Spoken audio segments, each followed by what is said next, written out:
I'm sure a lot of you guys remember the old ceremonial hunting tradition of eating the heart out of the first animal you kill. Meat from those organs are among the most nutrient-rich foods on the planet. You can get those same benefits your ancestors craved via convenient daily capsules from Heart and Soil. Find out more at heartandsoil.co. And remember, use code MeatEater for 10% off your purchase. There's nothing like snook hook sets at dawn or catching a tarpon in the moonlight. Find your next fishing trip made easy on fishingbooker.com and experience the magic of the Sunshine State or any other destination on your fishing bucket list. Book a blue water adventure in search of sailfish or go snapper fishing with the kids. With over 6,000 captains and trips to choose from, planning your next one just got a whole lot easier. Download the Fishing Booker app on the Google Play or App Store or visit them online at fishingbooker.com to book your trip today.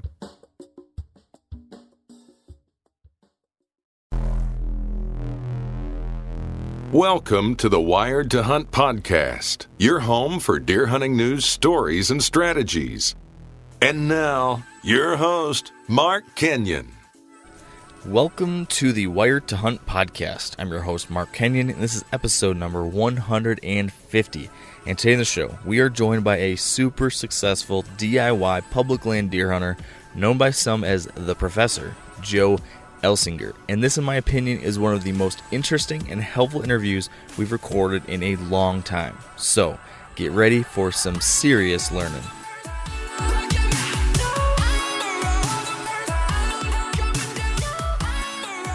All right, welcome to the Wired to Hunt podcast, brought to you by Sitka Gear.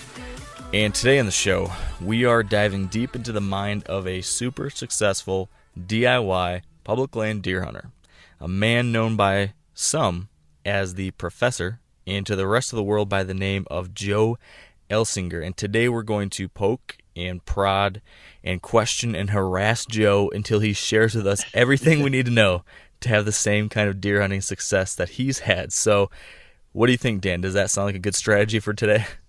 Yeah, it does. I've been thinking about property in general. Today I called today an access route day because for some reason I get in these days where I just think a lot about access routes. I don't know why. That's good. Access routes are important. Did you come to any kind of like monumental conclusion? Do you have a new access route planned, or are you going to call someone new to get permission on a neighboring property or something good like that? Yeah, a little bit of all that. I don't know if you remember me talking about using cricks at the beginning of this past year to access some stand locations. Yeah. Well, because I tagged out so early, I didn't do any of that. So this year, I'm going to try to implement a little bit more of that strategy. I like it. Do you have like a specific crick that you're thinking about? I mean, is that like a general idea, or do you have like specifics, like to get to this stand, or I want to put a stand off this crick? Right. I have some specifics already. I'll go in, I'll hang the stand here probably in June or July, and that way it's up. And the only thing that I'll need to do is probably put the bottom two sticks on, and so then that's all I need to do for the setup, right? Yeah. Now my problem that I'm running across is, do I leave my truck parked on the road or not? And I don't know if I like that idea. So A, I might have somebody drop me off, or B, I might talk to a farmer just to see if I can park my truck in their field. Now, why don't you want to park on the road? Just because you're worried about your truck getting messed with, or you don't want people to know you're hunting there, or what? A little bit of both. Dude, there was a time when I was hunting back to Shipwreck, this big deer, and the first 2 years I almost had the place to myself. And then, I don't know, people must have put me and my truck together. And then the next couple years, more and more and more people started hunting that property. And now I don't even hunt that property anymore. So I got a question about that. Where do you stand on stickers on your truck? Do you have any decals or stickers hunting related on your truck? Not on my truck. No, I don't have any. I don't. I mean, for some of that, it's just a big, hey, look at me sign. And for me, I don't know about you, but for me, I don't own property. I don't lease property. So I can't tell, hey, stay away from me. I can't say that. So I have to be as under the radar as humanly possible on some of the areas that I hunt. And that's part of the reason I went with the truck that I went with. It's low key. When I decided to buy a truck, it's low key. It's not flashy. It's not jacked up, and it's the same color as my previous truck. So it's just kind of no stickers. They'll drive by it and they won't think about it. But if you have some giant bone collector decal on the back window of your truck, people will remember that and they'll recognize it. Yeah. Yeah, I've bounced around on this a lot. I've gone back and forth between, like, I don't want anything on my truck, to then one day I'm like, you know what? Damn it, I want something on there. And then, like, a couple months later, I'm like, I don't want attention drawn. And I'm kind of in that. I ended up putting some stuff on my truck, and then, like, I ended up having someone, like, tweet, like, I think Wired to Hunt is at this exit off such and such highway. And I'm like, oh, geez. Right. Because there were some stickers that kind of gave him a good guess that this might be my vehicle, and it was. Right. So here's my idea to cope with that. Okay. That would be to take all the decals that you've ever wanted to put on your truck and put them on your wife's minivan. Yeah. My wife's car. No car. kids yet, no minivan yet, but right. She does have a Wired Hunt sticker on her car. So there's that. She needs a bone collector sticker. She needs a Rage in the Cage sticker. She needs, what else? What's a popular sticker? That Browning deer, right? Yeah. Or the buck with the doe, and then they look like they're in a heart. Mm-hmm. That's perfect. You need one of those. That's perfect. Yeah, all right. Well, I'm going to get right on that. Speaking of your suggestions for what me and my wife should do, I told her about your suggestion last week that we should fumigate our camper with car exhaust. Yeah. And she thinks you're an idiot. So there's that. I need to have a sit-down conversation with your wife sometime. You should. Because, I'm not here to brag, but, I'm a nice guy. I'm kind of cool. I'm kind of cool in a way. Kinda. I think she thinks I'm some dumbass. She just thinks you're trying to kill us, Dan. Trying to pull I'm not car trying to kill exhaust you. into the camper.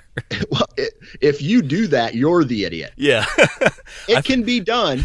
It can be done and done right. Trust me. So we shouldn't be in the camper when we're doing that, though, right? I have good news, though, Dan. What? I have dealt with the mice problem without needing to use car exhaust. Okay. So what'd you do? How'd you do it? We used a multi-pronged approach, utilizing several different mouse traps in a number of different locations, and we ended up harvesting 3. Ooh.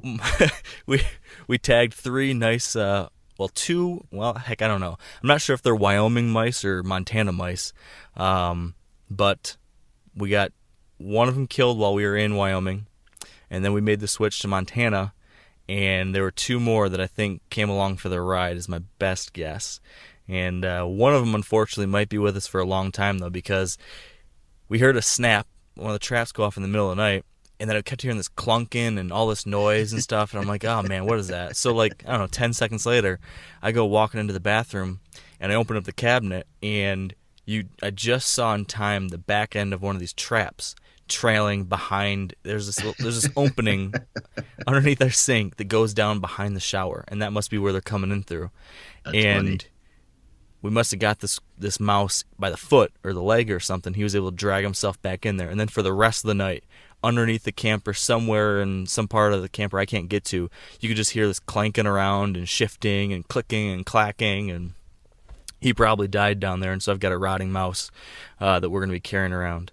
But 3 down. Hopefully that's it. Hey, I tell you what, my grandpa had this machine shed with a room that was framed in. I love when we talk about your family. It's well, just listen. It's kind of a cool story. So he got some mice in his insulation, and the cats weren't doing their job, and he puts this regular old mouse trap down, and it goes off, and the next day it's not there.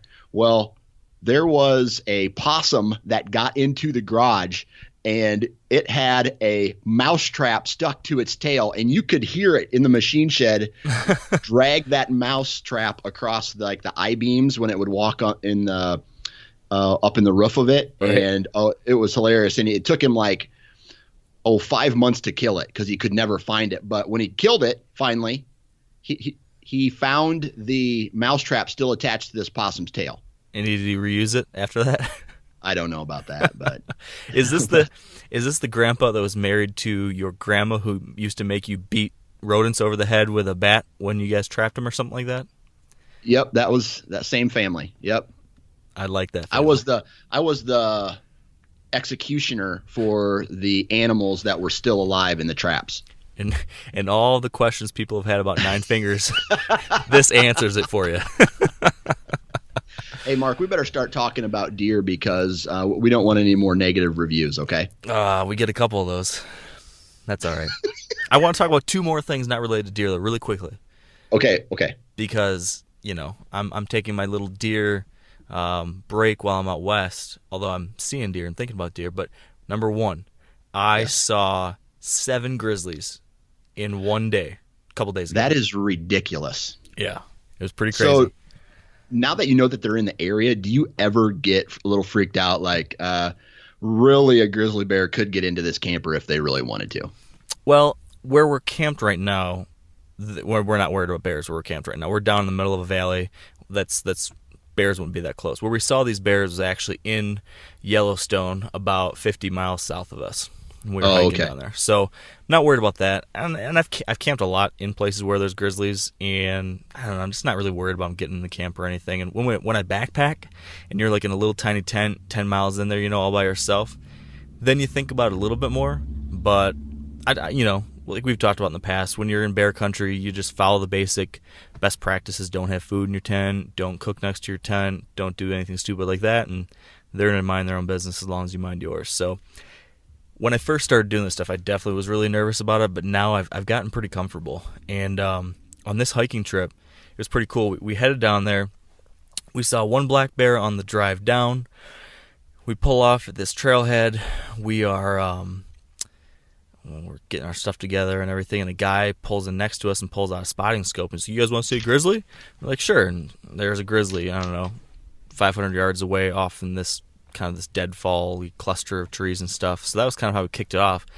We started hiking, and about 3-4 miles back in there, I spotted this like low brown shape coming our way. And every time I saw anything that looked like that, I'd pull out my binos and just check it out, because that guy who showed us the bear and the spotting scope, he also said that he saw 7 grizzlies all together feeding on a dead carcass. I don't know if it was an elk or a bison or whatever, but not too far away. So we definitely knew they were in the area. And long story short, here's a grizzly probably 100 yards away walking towards us, and we're 3-4 miles back off, just the two of us. And that was actually the first time I've seen a grizzly while out in the wild, hiking. All the other grizzly sightings I've had have been from the road. But this one, it was just us out there, just him out there, and he was just walking towards us. And so I then eventually just started kind of talking a little bit louder to make sure he knew we were in the area and we weren't going to surprise him. And he stopped and kind of looked up at us, and we watched him, and he watched us, and he just sat down. He sat down like a dog and just kind of looked at us.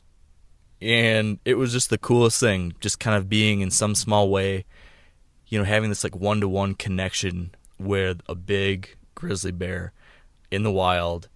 I don't know how to describe it, but it's a unique kind of special thing that we don't get that often these days. So we got to watch him for like 15-20 minutes. He slowly went back and started walking away, and we gave him his distance and just kind of hung back and watched, and he walked off, and we continued down the trail past him, far out of his range, and then we stopped and looked back again, and he was kind of watching us, and then he walked the other way. And as I'm watching him, I caught a little bit of movement on the horizon on this other ridge, maybe a couple hundred yards away, and I pull out the binos, and there is a monstrous grizzly bear. Another one that like a tank. Like the bear we were watching, we're like, oh, that's a nice, like, mature bear. Looked like a good-sized bear. But this one looked like something from Alaska. I mean, it just looked like a tank with 4 legs lumbering down this ridge towards us. That was like a holy crap moment.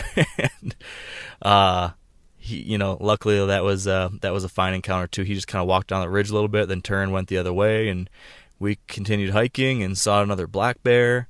And when we came walking back a little later that day, The original grizzly was napping. We could see him up on the hillside laying down like a dog again. So just a super cool encounter. And ended up seeing 2 different sets of grizzly sows with cubs on the drive back that day too. And one of them was like 50 yards off the road. So the bears are definitely out and feeding right now and packing on the pounds post-hibernation. So did any of those bears look at you like, man, that thing over there looks delicious? I don't think so. I think the only the 2 bears saw us, when we were out there hiking, and it was mostly just kind of curiosity. They were just kind of, what's that? And they looked at us, and we looked at them, and we didn't intrude on their space, and we just made sure that they knew we were there, and we were going our own way, and they just did their thing. So it was pretty cool. I think a lot of people assume, especially if you're not, often around these animals or in these types of places, I think the average American assumes these are bloodthirsty, scary, vicious, monstrous creatures. And while they are definitely wild animals and they definitely can be dangerous, 9 times out of 10, they just want to go about their business. And if you let them do that and you, respect the fact that they are wild animals, I think it's a pretty cool situation. So I'm very glad that there are still places out there where, the full suite of wildlife and predators are out there, and you can still experience what it's like to, really be in a wild ecosystem. So right. Did correct me if I'm wrong, but isn't spring they have their cubs in hibernation, right? Then they come out, and aren't the mothers like really territorial? They're very, very protective. Yeah, you're right. They do have their cubs out there hibernate. They come out, and that's probably the most dangerous bear is a mama bear with cubs that you've surprised and are like close. That's like probably the most dangerous situation. So definitely this time of year, if you're hiking around places where there's lots of cover or lots of noise, from a river or something, we always just make sure to be loud when we're hiking through there so that we don't surprise anything. And, to this point, we've been out here in grizzly country for, taking trips for probably a decade now, and knock on wood, we haven't had any kind of dicey encounter because I think we've made sure not to let that kind of situation happen. Right.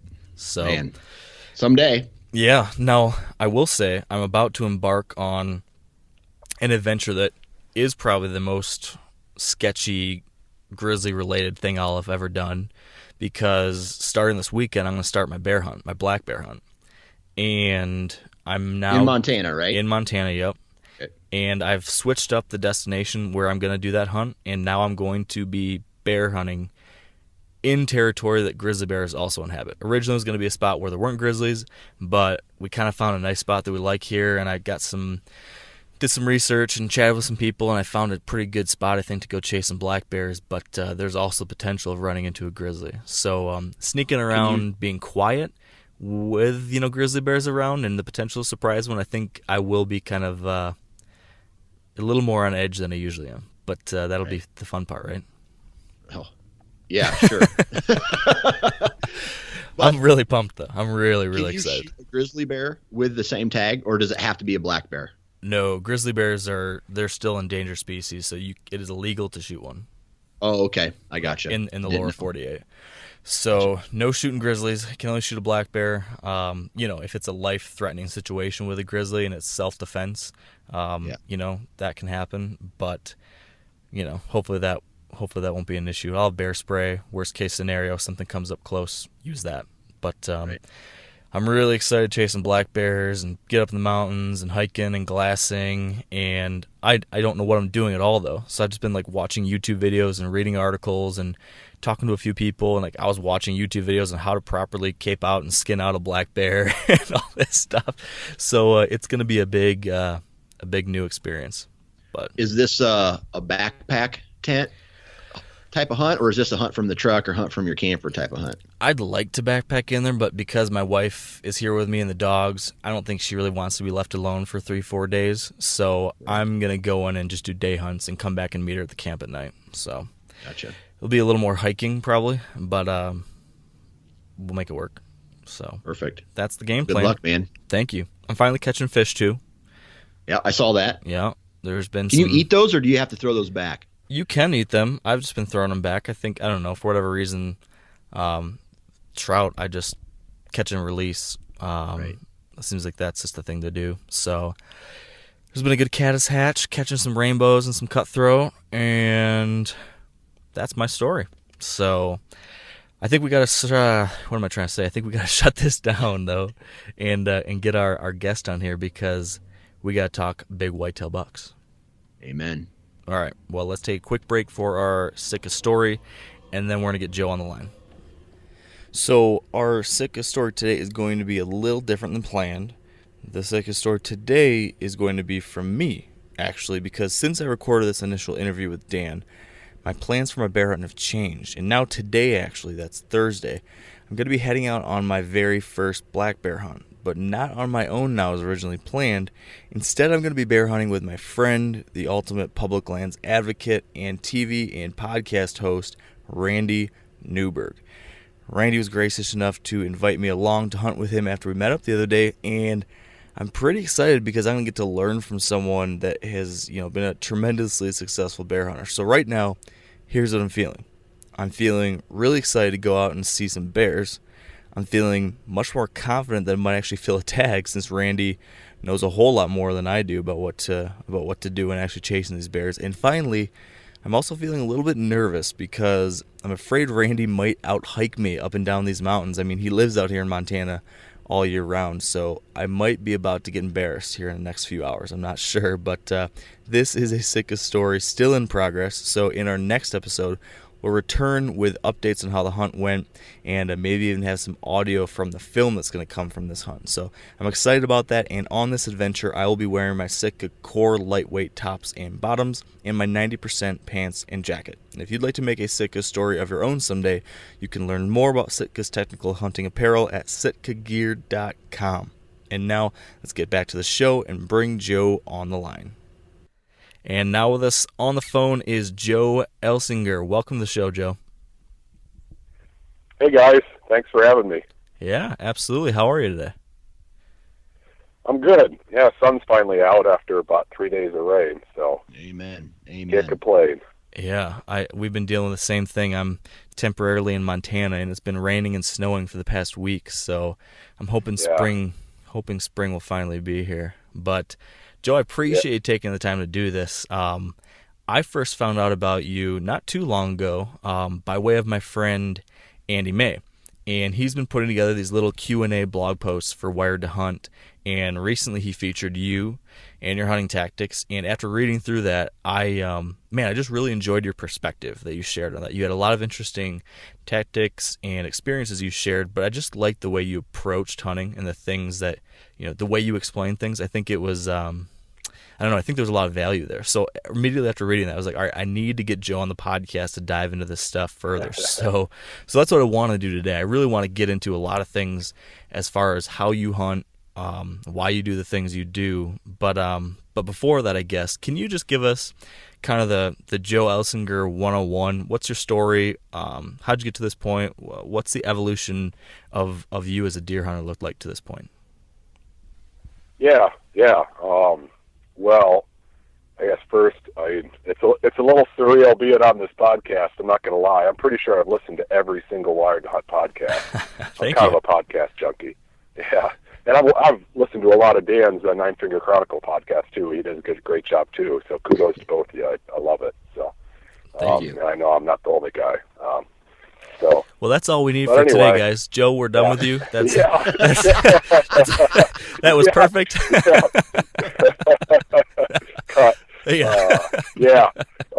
Continue. So I'm from Iowa. I live in Iowa.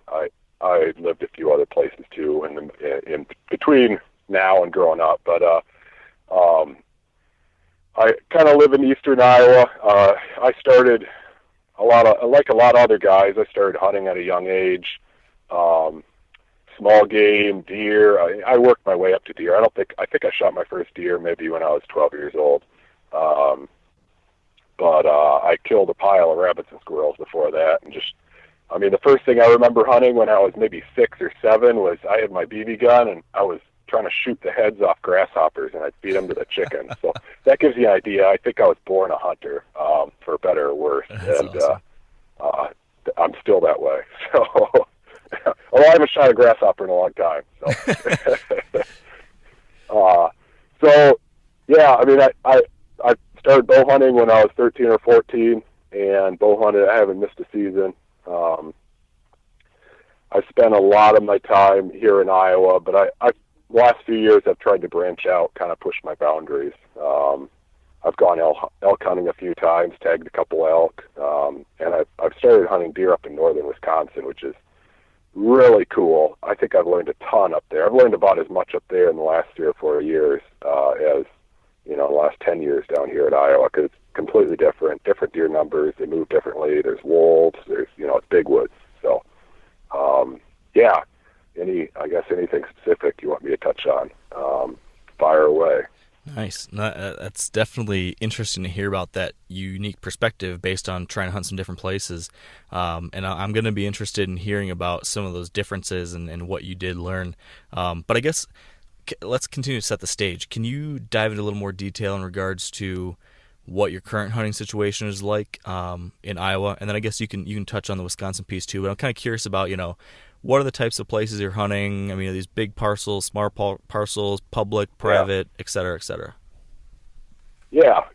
So I grew up, hunting farms around where I lived, like a lot of rural kids. Yeah, I kind of grew out of that, went to school, and came back. And in the meantime, you never keep access to the same piece of private land for very long.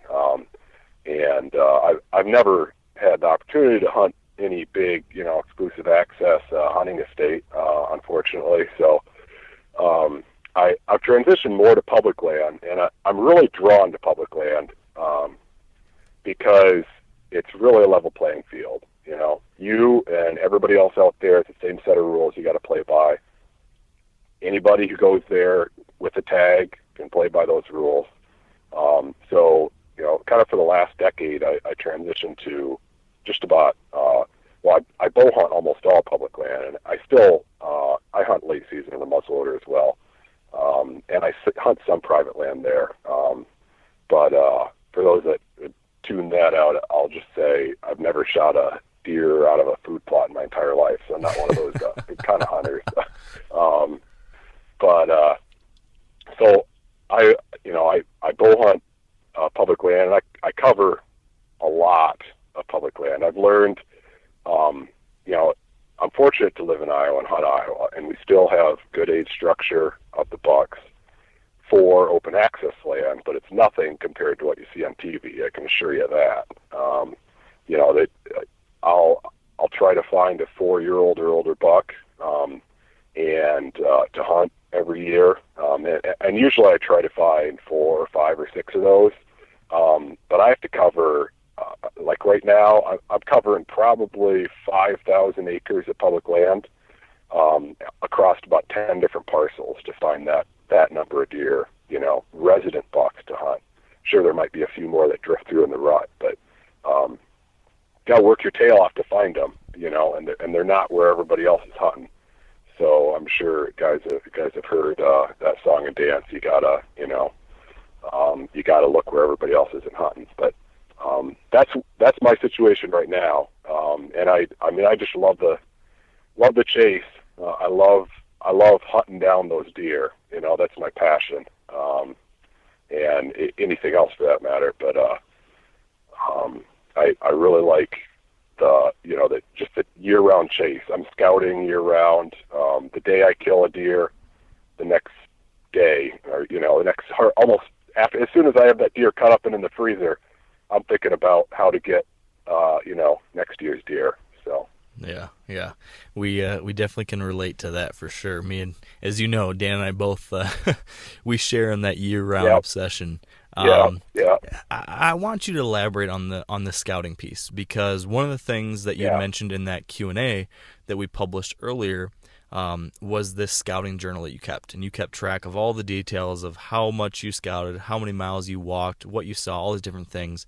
Can you walk us through everything you could possibly share with us about your scouting plans and strategy and that journal and how all that helped you. Yeah. So yeah, I did that journal. I think it was for the 2015 year, a couple of years ago, but it's still very valid. My strategy evolves a little bit every year, but it's the same approach generally, overall. So really, my scouting starts, if you want to look at a year in time, my scouting starts the previous season for that year. And really, every year kind of blends together. I'm looking at stuff from 2 years ago even. But a big part of my strategy is keying in on annual patterns. And I think that's extremely important for anybody hunting mature bucks. Because if you're hunting mature buck, let's say a 4-year-old or older buck, that buck's been around several years.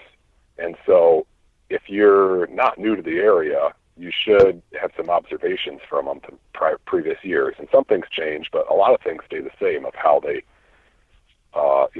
move across the land, what bedding areas they use, some of their preferred food sources, how they move through there during the rut.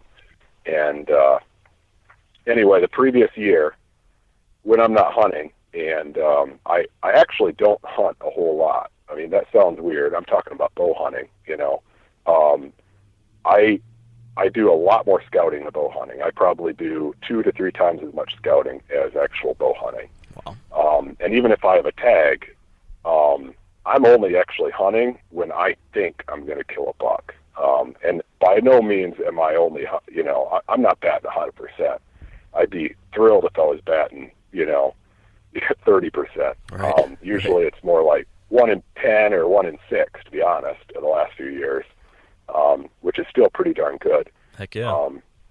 But I don't, I try to get out there once or twice a week, whether to scout or to hunt. I'm looking at tracks. I'm tying in previous year's observations. I'm looking at food sources. A big buck's pattern through the fall. I think a lot of guys have a little bit of a misconception of, he's doing the exact same thing. It's really changing day by day and week by week. Early season patterns can be a little more extended, but as you get into October, the rut's heating up, food sources are switching on and off. Hunting pressure is changing every week. You have seasons coming on and going off. And more and more interested in does. So you really got to take advantage of something the instant you see it.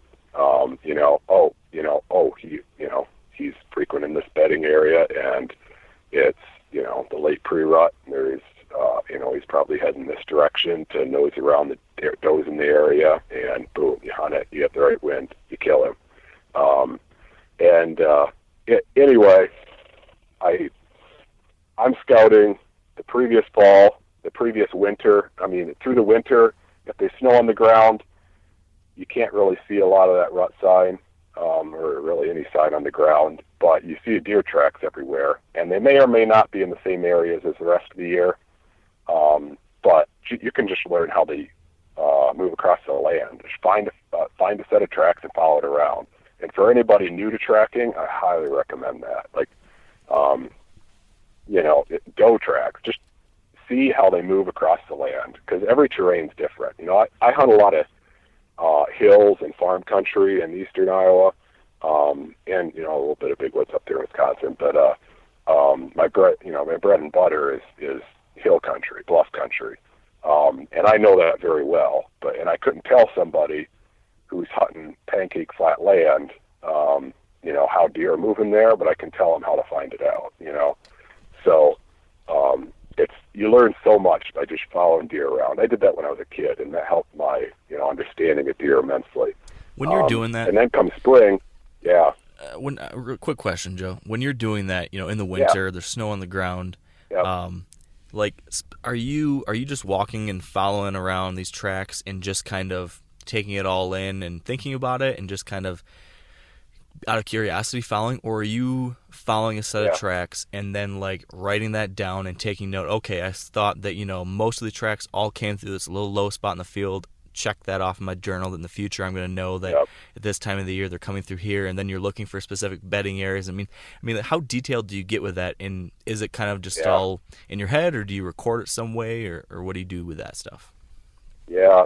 So I take notes. I probably take more detailed notes than your average hunter, no doubt. But I try not to get too detailed because I don't want to write pages and pages. And so it's a little bit of both. I mean, sometimes I'm just following tracks for the heck of it and see where they lead. Other times, for instance, I killed a buck late November with a bow in 2015.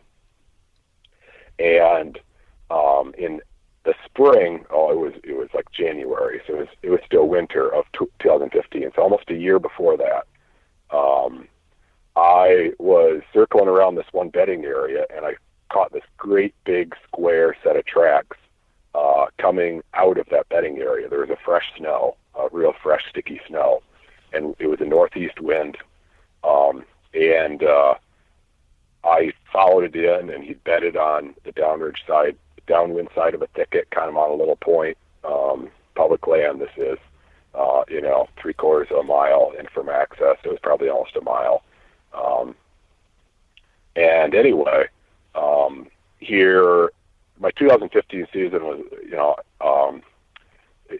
I was having a little hard time getting onto bucks, a little harder time than usual getting onto bucks in 2015. Here comes late November, and that bedding area, I knew that it was primarily a doe bedding area, but I'd seen that big set of buck tracks going through there. Well, I thought, what the heck, I'm going to hunt that bedding area. It was late rut. I figured a big buck might circle past there on the downwind side, sent checking for does, and there was potential for a buck even bedding right in there. And anyway, long story short, I saw that buck flitting through there, and I couldn't get a shot, and I went back 3 days later and set up, and I killed him. I was probably set up within 40 yards of where I saw the big set of tracks 11 months earlier coming out of the bedding area. And I set up there for a reason. I knew that was probably how he was going to go in and come out. So Every time you see something like that, you got to take note of it. So in that situation, I guess that was a perfect example. That is a perfect example. In that situation, can you tell us about how you set up on that too? Because, okay, so you knew there were tracks coming in and out of there the winter before. You went back in. So you did 2 hunts. I'm curious, did you change your location from night 1 to night number 2? Or, when did you set up? How did you do that in the middle of the season like that? Yeah, so that was kind of a quirky series of events because it was late November 2015. Anybody who remembers that in upper Midwest, we got a huge snowstorm. I don't remember the exact. It was around November 20th or 22nd, I think. So the first time I hunted there was right on the front side of that snowstorm, and that big buck was in there behind a doe, a late doe in heat. Well, usually I wear snow camo and the ground's white, and by snow camo I just wear plain whites, and I think it blend in fantastic when the ground's white. And I was actually hunting from the ground because I knew. So to give you a little better idea of, it was on the top of a ridge, and it was an old clear cut, about 20 years old. So it was all grown up, but nothing big enough for stand. And frankly, you wouldn't even want to be off the ground because the canopy is so low. You can actually see best if you're at ground level. Well, you're at ground level, that you're prone to get pinned down by a deer, and that's exactly what happened on the first hunt because I was wearing, my usual brown-based camo, and everything was white out. I think I was wearing rain gear actually because it was still snowing. And a doe pegged me, and she busted out of there, and I just caught sight of that buck. Well, I thought it was worth a second shot simply because, there was a doe that looked like she was coming into heat, and that we got a foot of snow. So that actually, I think it was 2 days later. It took that long for the roads to get clear for me to get back there. and I hunted there again, and sure enough, here came this, I set up, basically there was, when deer enter bedding locations, often they hook in from the downwind side. It's kind of called a J-hook. And this is something that I'm a member of the Hunting Beast website, and I highly recommend that place for anybody who wants to really understand white-tailed deer. Yeah, in my opinion, it's the best, the biggest collection of good deer hunters in the nation right now, as far as an online forum, period, end of discussion. Anyway, they talk about this J-hook quite often, and I've witnessed it as well. Well, I set up on the downwind edge of this cover, figuring they were going to come kind of around the ridge and hook into there, and sure enough, that's exactly what they did. There was a doe came first, and it was actually perfect because she urinated about 30 yards in front of me, and the second hunt, I was wearing white camo, so I was sitting in a clump of saplings, completely blending in a foot of snow, so only half of me was really sticking up out of the ground. And she urinated like 30 yards in front of me, and that buck came following her, and he buried his head right in the snow, and that was that, because I had a perfect open shot. He was broadside, so. That is perfect. Yeah. Dan? As soon as she was peeing in the snow in front of me, I was like, yep, this is going to be perfect. So, yep. Gotta love that. Dan, what do you think about this? Yeah, now you mentioned you put in a lot more time scouting than you actually do hunting, and I think I heard you say some figures like 1 in 6 and 1 in 10. Does that mean that it only took you 10 hunts throughout a specific year to harvest your buck? Yeah. I mean, that's a pretty good average. So let's see. On public land, last year I killed my buck on my second hunt toward the 2016. In 2015, I think it was 20 hunts. Like I said, I struggled, mostly because I was going after one buck in particular. So I ran off 10 or 12 hunts after one buck in particular, and I probably never should have. I never got him. But I came so darn close a couple times, man, that was frustrating. 2014, I killed my buck on my first hunt, and et cetera. Usually I, like I said, I mean, it sounds weird, and I'm not bragging. Like, I say that because I want people to understand how much work I put into preparing. I am exhaustive in regards to preparations, and I don't start hunting. This past, I'll hunt whenever I think I have an opportunity to kill a buck. It might be early season, it might be pre-rut, it might be rut, but until I think, okay, I can go in and kill this buck, I don't start hunting. I keep scouting. I keep running trail cams. Maybe we can get into trail cams a little later, but that was going to be my next question. Areas. Yeah. I'm looking for bucks, and I'm looking for opportunities. Anywhere. I think there's a high odds, probability that a buck's going to be somewhere. That's where it starts. It might be, bed to food pattern. It might be, coming through a doe bedding area in the rut. Anything.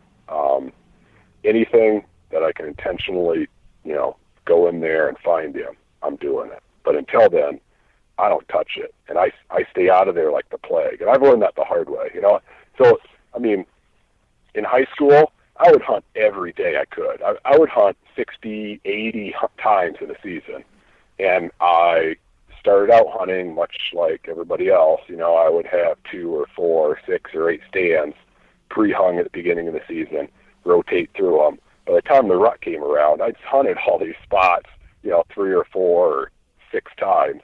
I wasn't seeing hardly anything except non-resident bucks coming through for the very first time. I was, had a huge impact on deer in the area. And about 10 years ago, I started hunting a lot more mobile, kind of hand in hand with hunting more public land. And, if there was any secrets to my success, when I started hunting mobile and when I, really focused on, kind of first-time sits like that, that's, just night and day different I saw in the deer activity. I was catching deer by surprise. They were not expecting me to show up where I was showing up. And even if I blew up an area, I go somewhere else and I try it again, and I don't stop. So kind of going back, how do you locate specifically these deer that make your hit list? Say, okay, my goal is to shoot a 4-year-old. How do you go about locating these bucks? Yeah. So, a little bit of so scouting. I'm always looking for a really big set of tracks. I think most hunters underutilize tracks. I know some guys poke fun of me, like I have a foot fetish apparently, because I just look, if I see a dead big buck like lay in the back of somebody's truck, like everybody's grabbing their antlers, I'm looking at his feet, like that. I'm weird, So what do you consider a big track? Just for people that aren't familiar with this, how can they tell if it's a big buck or not? Yeah, so a lot of guys use hand size. I use hand size too. Well, that's relative to the size of your hands, and I'm a fairly big dude, and I have kind of flippers for hands. So a lot of guys say a 4-finger track. Well, a 4-finger track for me is an elk. So, like I measure. I've measured a few tracks, and I think the biggest track that I ever measured as far as width. So the width of a track, I think, was 2 5/8 inches across. And that's a not splayed out track, a not running track that's just standing, in hard ground, so it doesn't sink in real deep. When they sink in, they splay out more too. So to give you an idea, and buck hooves, up in Canada, that's probably not a very big buck, but here that's a whopper of a buck. Most bucks are probably around 2 3/8 to 2.5 inches across. That print at its widest point. Okay. And again, not splayed out. That's just a standing print, like you'd find in a scrape. That's a big buck. And also, I do a little shed hunting. Most shed hunting for me is second to scouting, and I think you have to pick your priorities. If you love finding shed antlers, by all means, go find shed antlers. But know that you're going to miss stuff scouting, and vice versa. I've walked by a bunch of shed antlers probably because I'm busy looking, up in trees, and it rubs and scrapes, and I'm not looking explicitly for antlers. And then finally, I rely on cameras a lot, and that was a kind of perfect segue question, I guess, because it ties into those late season annual patterns I was talking about. I really like to look at up and comer bucks, and a lot of those don't make it. I'd say at least 50% of 3-year-olds disappear. Probably closer to 75% of 3-year-olds disappear on the lands that I hunt. But I'm looking at all those. That'd be a good buck. That'd be a good buck. And if I just get one glimpse of him that next year as a 4-year-old, or maybe you even make it to 5, and I'd have a couple years of following him. I just need one glimpse, and I know generally how he moves through the area. And I know some things he prefers, and I might be able to take advantage of. So my trail cameras, I've really focused on inventory and low impact monitoring. And this is I'll freely admit, this is kind of a soapbox issue for me. I think a lot of guys misuse cameras. I think, the average hunter thinks, okay, I'm going to hang my camera by my stand, check it every week, and I'll get a good buck on it, and I'll go back and I'll kill him. Well, how often that happens? Basically never. The proof is in I read tons of stories from successful hunters. Everywhere I can find them, I'll read a story, and I take note of details like that. Like, okay, how did he find it? How did he kill it? Well, you might have trail cam pictures of it, but did you intentionally kill it at the location of the camera or near the location of the camera? Go buy a Powerball ticket if you actually did. It doesn't work that way. For a couple of reasons. It goes back to bucks patterns change over the course of the fall, like I said. So there's a very good chance you're going to be a day late. And secondly, just going in there and checking, you're intruding on that area, you're leaving ground scent, and you're alerting him to your presence. So, and I know there's some ways around that. Like I know some guys have had good luck checking them off the backs of four-wheelers and stuff, but still, I really like to focus on inventory, so I know what bucks are in the area, and then I refer to the previous year's intel of how to kill them a lot, and stuff like tracks, where I can find tracks along field edges, and I'll even put cameras along field edges sometimes and see what direction they're coming. But I honestly, it's pretty rare that I put a camera within 200 yards of where I intend to hunt. And every situation's a little different, but I'm hunting based on my scouting and previous year's observations. And those cameras, in the fall, I like to park them out there.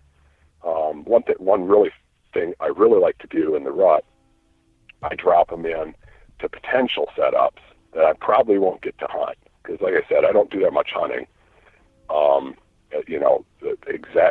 Especially during the rut. I'm not a huge fan of hunting during the rut, mostly because of hunting pressure. It's just, I don't like hunting around other hunters, and that's all my property, all this public land is shared access.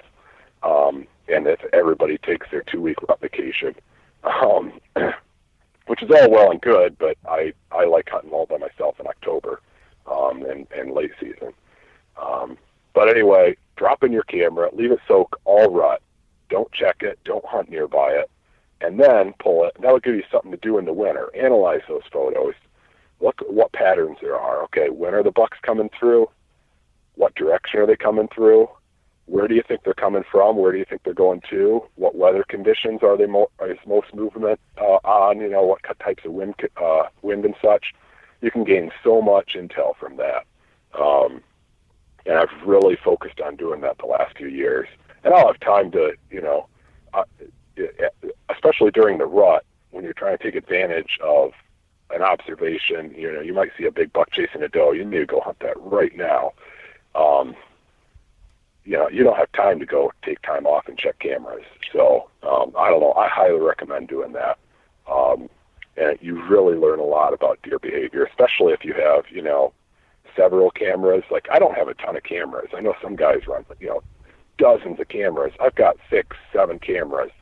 But you take all, if I can get 4 or 5 of them out in potential rut funnels and then line up those photos, you can see localized rut flurries. You can, you can see when bucks pass through areas. It's just fascinating. So. Can you elaborate on specifically how you're setting up your cameras? I mean, exactly what height, what direction, what types of trees? Do you use any type of scent protocol when dealing with those or anything like that to try to minimize your impact, et cetera, et cetera? Yeah. So, I've had the best. So, all right. So I put my cameras on public land, and to date, I have not lost a single one to theft. Cross my fingers. I'm going to lose one eventually. I know I am. Knock on wood. But, I probably just jinxed myself, But, I mean, and I've been hunting, for around 10 years or so. I've been putting them out in public. But I hang them high, and I hang them far back. So I'm not looking for pretty pictures. All I want is to be able to tell, generally, okay, this looks like it's the same buck here as over there. I don't need to know if it's a 13-pointer or a 10 or an 11. I don't want to know the basic typical frame. So I'm often 50 feet back from where I think a buck's going to pass through, 50, 60 feet. And I like to hang them at the least. I reach as high as I can. And I'm 6'5", okay, so I can reach higher than most people, but I like to carry a stick in with me. Put just one stick on the tree, climb up and hang it, 8 to 10 feet off the ground, angled down, and it covers a really large area. And so, early season, I really like to hang them on food sources, okay, on field edges or just off the field edge, because on public land, you got a lot of people walking field edges looking for tree stand setups. So I don't want to lose a camera there. I hang them just off the field edge on, major ditch crossings and stuff, bottlenecks leading into the food source. I'm not looking to get deer on daylight at all. If it's an hour after daylight, perfect, because I've already scouted all the bedding areas behind that food source, so I wouldn't be hanging a camera there. I scouted them in the spring and the fall, the previous, And I just want to know who's coming through and about when they're coming through, you know. And then into October, really can't beat those big primary scapes. And once again, I'm not hanging them on the where I want to hunt, but I'm hanging them that'll get places that'll have the most bucks coming through, just to see who's there. In the rut, I like rut funnels, you know, ditch crossings, fence crossings, any pretty tight bottleneck that pushes deer through. I'll hunt them in a lot of squirrely spots that are really tough to hunt, but I can leave a trail camera there. So I really don't take a lot of scent precaution. I do a little bit, like the really big stupid stuff. And this is a true story. I have smelled lavender scented hand lotion on somebody else's trail camera in the woods. like I can only imagine. That was like Dan's. he squirted his wife's. Yeah, right. Like he squirted lavender scented hand lotion on his hands, like his wife's lotion or whatever. I was like, oh, I'm going to hang this camera. Well, I think it'd been there several days. You know, I wasn't sure, but that scent was still there. And if I could smell it, a deer could smell that sucker from half a mile away. Like, to me, that's like just a no-brainer. Other than that, I don't spray them down. When you get them above deer height, you know, deer eyesight height, your ground scent's still there. It'll fade in a few days. That's why I really focus on long-term deployments. If you're there checking them every week, your ground scent, if you didn't get any rain, your ground scent's still probably there at the end of a week with dry condition or stable weather conditions. It just lasts a long time. But I'm leaving my cameras on a month or more, so I want a long-term observation of, you know, natural deer movement. And deer, you know, I know black flash is a new cool thing to have with cameras. I've experimented with it a little bit. If I just hang a plain infrared camera 8-10 feet off the ground, deer have no clue it's there. So that's what I was going to So I guess, yeah, that. if you're only if you're letting your trail camera soak, and like you said, long-term deployment, and your goal is a 4-year-old, most of your information is coming from the previous year then, right? And you're scouting. Correct. Yeah. So Correct. Yeah. how do you know when you are going into a set that there is in fact a 4-year-old buck working that area? Well, so I'd like one glimpse. So it may be a big set of tracks. You know, I do a lot of low impact scouting right before the season. And I do, so I shift my cameras. It varies, but a lot of times I shift them kind of month. I may get them in the summer. And, you know, I like to check my cameras in September, a little while before October, on those prime food sources, see who's around, and then I'll shift them into, you know, monitoring scrapes and stuff. But if I see a big set of tracks, or I see him in the summer, and I know I got him the previous year as well, boom, I'm ready. Or I'll leave a camera soak all of October on a scrape, and then I'll move it to a rut funnel in November. Well, maybe I got a big buck there in October, and especially in scrapes, if it, I always check the card when I grab the camera, and if I got a buck there, a buck that I'm interested in going after in the last several days, or even just since the last rain, I'll go out and try to find his tracks. Sometimes you can't find his tracks in front of the camera, but a lot of times you can, especially in a scrape. If I can find those big tracks, boom, I have an idea of the tracks. And tracks are pretty distinctive. It's pretty amazing. Like I recommend guys take a photo of the next big buck. Like take a photo of his tracks or of his feet. The next big buck you shoot, take a photo of his tracks. Do that 3-4 bucks, and then line up those photos. You'll be amazed at the differences. I guarantee there'll be differences.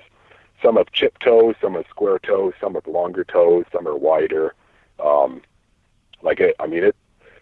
Once you start looking at the tracks, it's pretty amazing, the differences between individual bucks. And kind of, one of the few benefits of not hunting highly managed land where you got a ton of 4-year-olds running around, usually there's only one, maybe two 4-year-olds with that overlapping home ranges on these public areas. So, if you see a big set, it's even more easier, to say, okay, that's this buck. It's not one of 7 bucks. So. All right, briefly now, we're going to pause for our weekly Whitetail Wisdom with our partners, Whitetail Properties. Here's producer Spencer Newharth. This week with Whitetail Properties, we are joined by Gabe Adair, a land specialist out of southern Iowa. And Gabe is going to be telling us about what strategy changes need to be made when targeting mature bucks. This one I deal with a lot, and I've dealt with it a lot mainly with clients in the past, whether, clients that bought ground that, are looking for advice or clients that, I've had hunting, in camp or whatever. And there's two things. The one that I feel like has always worked the best for me when dealing with other guys is I feel like you've got to get somebody in the frame of mind where they're more concerned about making a mistake than they are about killing an animal. And it slows you down because everybody knows that when you really get, when you get these bigger 4.5-year-old deer, 5.5-year-old deer, things go quick. You start racing, your mind's spinning. You've got to have a way to slow it down. And the best way I've found to slow it down with people is to be more concerned about making a mistake. I would rather get a guy to the point where he's coming back to camp with a phone picture of a deer walking off going, did I make a mistake? And he's telling me he did, than that I got 5 seconds to make a decision. I'm going to shoot this deer. Boom, it's done. And so that's the big one. I think you really got to be more concerned in a frame of mind about, I don't want to make a mistake. And then the second one is you got to be ready to not kill a deer. You got to be ready to let stuff walk and eat tag soup, and so they're both really big ones. The first one's probably the hardest, I think, get people to that frame of mind. But then once you get to that point and you are better at slowing things down, you are good at judging and being able to recognize what kind of an animal you got in front of you, then you got to get into that frame of mind where I'm good if I don't harvest an animal this year. I'm good if I don't shoot a deer on this trip, and so those are definitely the two things I think, right off the top that a guy's got to get into when you're really starting to target, upper age class whitetails. If you'd like to learn more and to see the properties that Gabe currently has listed for sale, visit whitetailproperties.com/Adair. That's ADAIR. So, okay. If I'm understanding right, I'm gonna like recap what I've heard so far about your overall high level philosophy. Basically, you're running cameras every year, collecting data. You are then checking inventory during the current season, trying to determine if buck X is still around, and if buck X is still around based on a glimpse or a track or a picture of him on a scrape or something. Then you refer back to previous year's trail camera data to help you understand exactly when, possibly where, to focus during the season. Yep. Now, the question, though, is when to strike. And I think there's two factors that you've mentioned here, or two categories of factors that help you determine when to actually go and make that hunt. And I'm curious about how you rank them. So one would be the annual pattern. So you've got a trail camera picture of Mr. Big coming through on November 10th, 11th, and 12th. Maybe the year before and the year before maybe. But then the other set of factors that could influence, I imagine, that could influence when you would go and strike would be the outside factors, weather, moon phase or barometric pressure, anything like that you may or may not take into consideration. So I'm curious, which of those is more important? So I mean, like if in the past he showed up on the 10th and 11th, but the 10th and 11th shows up and it's 75 degrees, are you still going to go in for your first sit there because of the annual pattern, or will the weather or whatever other factor make you say, no, this isn't it? Yeah, good question. So it's the when and the where. I probably didn't focus much on the where either. I can dive into that after. But right. I'll talk about the when. I'm fanatical about being in the right spot at the right time. So there's your when and where. So the when. I want to see the combination of factors come together, and I think that's how I've been able to be, kind of boost my odds. I want to see a buck come through, like you say, the 10th, 11th, 12th. you came through last year. Well, what weather conditions do you come in through? Okay, say it was on the tail end of a big cold front with a screaming northwest wind. Well, this year, we had that screaming northwest wind on the 9th. Boom, I'm there on the 9th, you know. Or maybe it's the screaming northwest wind's not there till the 14th. I'm there on the 14th. So it's that approximate time, not necessarily the calendar day, you know, it's absolutely not the calendar day. It's a spread of several days, especially depending on the time of the year. Peak rut is really fickle, as you guys know. You know, you can go from great activity to, you know, dead stop the very next day. But you know, bucks move from point A to point B for a reason. You know, they're either, you know, bed to food, you know, they're you know, escape routes, or they're seeking does. You know, it's about that simple. And they move certain ways for a reason. They use the land to their advantage. You know, I hunt hills, and I'm beginning to understand how big bucks move through these hills to avoid getting killed, to stay alive at age 4 and age 5. And they'll move, you know, differently, but for the same reasons, in different terrains. But they will use the wind to their advantage when they're, you know, escaping from danger, however that may be. They'll scent check areas that they think danger is in. They'll use the wind to their advantage when seeking does. And they also, you know, are prone, say it's 75 degrees out in mid-November. They don't, you know, they'll move a little bit, mostly at night. Otherwise they'll, you know, just, well, they can't sweat, but if deer could sweat, they'd be sweating. You know, so if, say, that time period rolls around, I know a big buck's in the area. I know he was cruising the previous year, but it was really cold. Now it's really hot. Well, what's a good water hole nearby, you know, that I might be able to set up on instead, you know. So I really want to see several conditions line up. It's not just time of year. It's time of year and weather. And bucks will move differently. Makes sense. Favor leeward slopes in the hills. We can dive into bedding too. That kind of takes me into the where, but in regard to leeward slopes, they favor leeward slopes. It's kind of a wind advantage, and I see bucks using windward slopes too. You know, so they're on the side the wind hits some, and usually it's because there's not an easy access route on a leeward slope. Let's see what else, you know, and other things like what elevation they're traveling on. Bucks really like to travel on that military crest. For guys that don't understand what that is, when you have a ridge, it's flatter on top and a steeper side. It's right on the side of the ridge where the flatter area breaks to a steep slope. You know, they favor the military crest traveling. That being said, they don't use that exclusively. They also have to avoid hunters. And I see this a lot. Hunting pressure has by far the most impact on deer movement, you know, over just about anything else. So, you know, I didn't really mention it, but while scouting, I want to cover, I'm looking for hunter sign too, and I'm pinpointing where other hunters are hunting, both coming in from the public areas, and I like to hunt a lot of out-of-the-way spots, so actually I end up facing a lot of hunters coming in from adjacent private land even, because I can outwalk most other guys from the public parking lot, or, you know, out swim or whatever.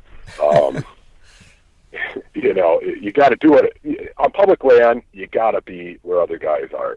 You got to, you know, if you want to hunt, if you want to kill deer that other people aren't killing, you got to hunt them where other guys aren't hunting, and wherever that takes you. So, for instance, on a, you know, I talked about bucks liking to move at the military crest. They also like to bed at the military crest. But you can have, you know, if hunting pressure is mainly up high in hill country, say the access point is on the top of the ridge, well, very few guys go down into the bottoms because, you know, nobody wants to drag a deer up a 200 or 300 foot hill, or several of them, to get them out. So where the big bucks learn they can survive, they start bedding down low. I've got several instances like that, and I've killed bucks down low doing that. So they go wherever the hunters aren't. So that's kind of the first thing. If I'm looking at a new property, cross off all those areas hunters probably are, and you can scout them very lightly, but usually I just walk right through them unless I see something, glaringly obvious that, maybe there's no hunters around. And I'm focusing on, a lot of times it's less than 25% of the property. Sometimes it's only 10% or less of the property, a few acres here or there that it's either overlooked or other hunters aren't going.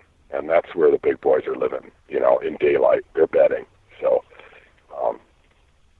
if that makes sense. It does. So that was good. I guess I tied a little bit into the where, the bucks bedding, man. We could cover a whole podcast, of what I've seen. Let's get into some of that, buck though. bedding behaviors, but yeah. Well, so around here, like I said, the primary ingredient is security. And I know that's a lousy explanation because everybody wants something that they can just take and be like, oh, a buck's bedding here because Joe said so. Well, I can't say that. I don't know your situation, but I do know that big buck's primary goal is staying alive. So he's going to bed where he can easily see, hear, smell something sneaking up on him, and he can get out of there, preferably without the hunter or coyote or whatever it is ever knowing he's there. So in hills, bucks love bedding on points, on little secondary ridges, at the military crest, wind coming over their back. You see that all the time. Well, you throw the hunting pressure into a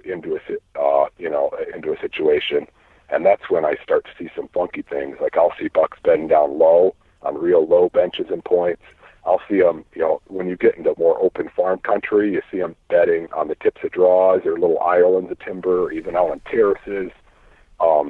And every single time you see a bedded buck, I highly recommend you go there and you sit down in the bed. And I didn't come up with that. That's Dan Infalt, who runs the Hunting Beast, is the first guy I heard talking about that. I absolutely agree.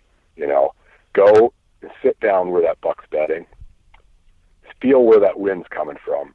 You almost always, unless you're in real thick cover, and it may not be wind-based bedding, almost always that wind's coming over the buck's back in some quartering way at least. He's watching downwind. He's got good visibility downwind. You just can't. You can almost all the time with a mature buck, you physically cannot get in close to him without him busting out of there. And to kill him, you got to get as close as you can, but not bust him. So that might be 200 yards, that might be 50 yards, depending on the cover, and in the direction you want. He probably wants to head out of that bed and set up.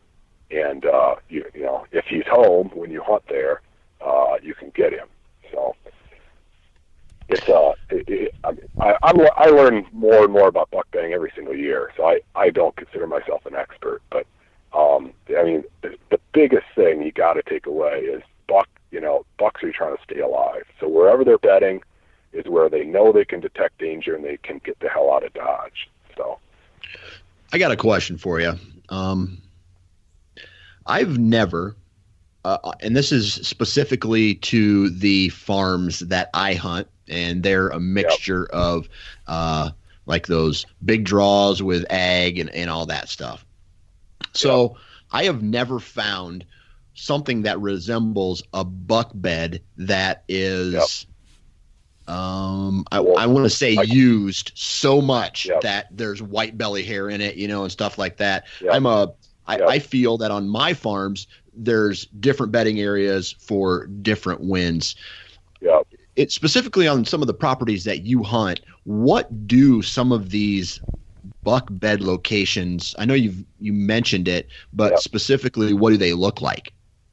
Yeah, that's a good point. Because I think a lot of guys get turned off. They get fired up thinking about buck beds and thinking about, okay, I'm going to hunt this bed, and a buck comes back every day for weeks on end, and I'm going to kill him. It doesn't, I don't see that either. I am probably just about count on one hand the number of buck beds that I've found. I mean, I've I walk, every mile or every year I walk, 300 miles or 200 miles, scouting and hunting. So I cover a humongous amount of territory. I don't see very many buck beds worn to the ground, bowl-shaped, hair in there that are just getting a huge amount of use.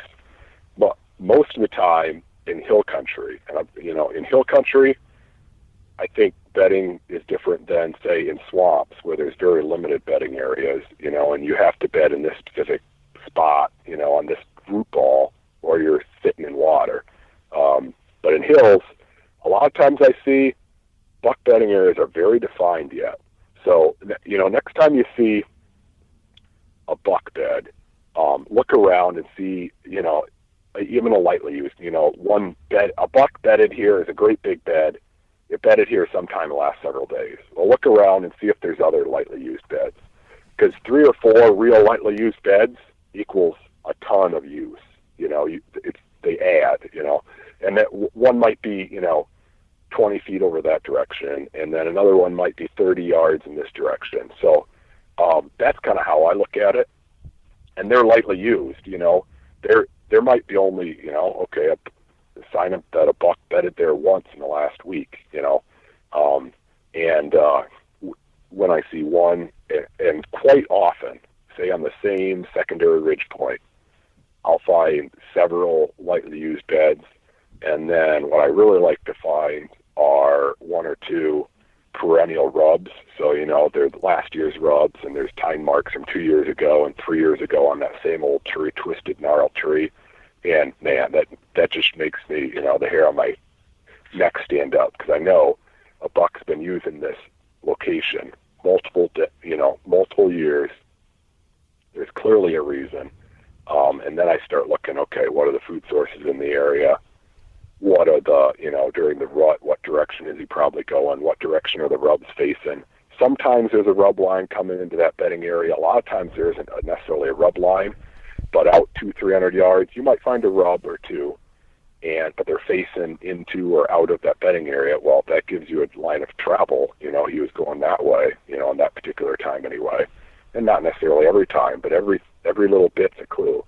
And you can really piece together, a kind of, the spider web of, activity that he's got going on. And that bedding location is a focal point. And you can just, in hills, you can pretty much take to the bank where that bed is, where when he was sitting there, the wind was blowing over his back. So you can look in that, and then you can match up, okay, what day was the wind there? Well, it was that day. And, and continue to piece things together. So I scroll through historical weather all the time. I'm comparing trail camera sightings to,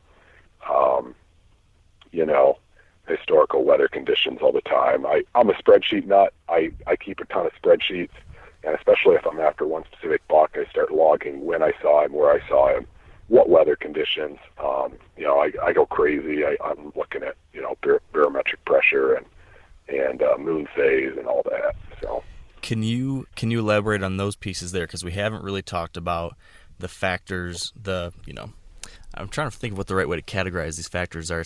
I don't know, weather, moon, pressure, humidity, anything like that. What specifically are you looking for there? What do you think's important? What's not important? Let's hear about that.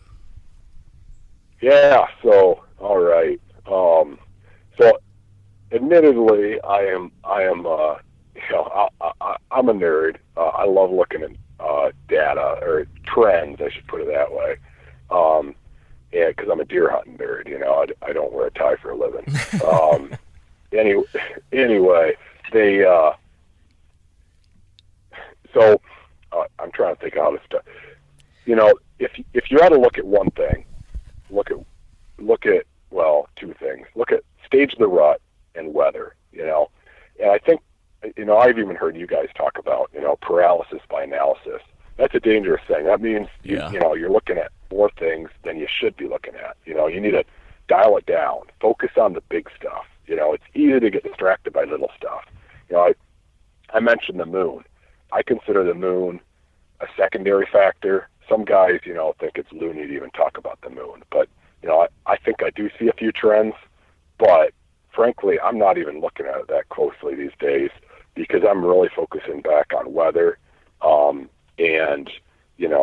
So for weather, you have wind speed and barometric pressure and temperature, and precipitation too. But if you just look at temperature, barometric pressure, and wind speed, that's complicated enough. The temperature, everybody pretty much understands that. But yeah, barometric pressure and wind speed, those are related. So when you have rapidly changing barometric pressure, that means your wind speed's rapidly changing. Vice versa. When you have high winds, usually that means your barometric pressure is rising or falling pretty fast. And high barometric pressure usually associated with good weather, low pressure associated with bad weather. But not only do you have high, medium, and low pressure, you have rising and falling pressure. So you can have high and rising, high and falling. So it's bloody complicated. So I can see how a lot of guys, your eyes start glazing over and you're like, oh, I'm not going to listen to that. But just my general observation. So obviously, guys know, hey, we got a cold front. It's going to be good hunting. Well, I try to look, okay, what exactly in that cold front makes good hunting? Cold fronts come in all shapes and sizes, big ones, little ones, the bigger the better, obviously. The bigger the temperature drop, and the larger the high pressure behind it. And, a cold front might last 3 days. I'm not hunting all those 3 days. I want to hunt once in that 3 days. When is the very best time for me to hunt? Well, that relates a little bit to exactly when what kind of pattern I have on a deer. But, as far as best activity, I love when the pressure is high, like the day after the cold front, is just reaching the highest point, and I've heard Mark Drury talk about that too, and I absolutely agree. Like, that first full day of the cold front is fantastic. Well, I also like a little later in the cold front, when you get a wind switch, and I've heard Mark talk about that too, the first south wind. Well, I don't know if it's a south wind per se, but just when that wind switches, I think deer start to frequent new bedding areas, and maybe enter and exit food sources a little differently.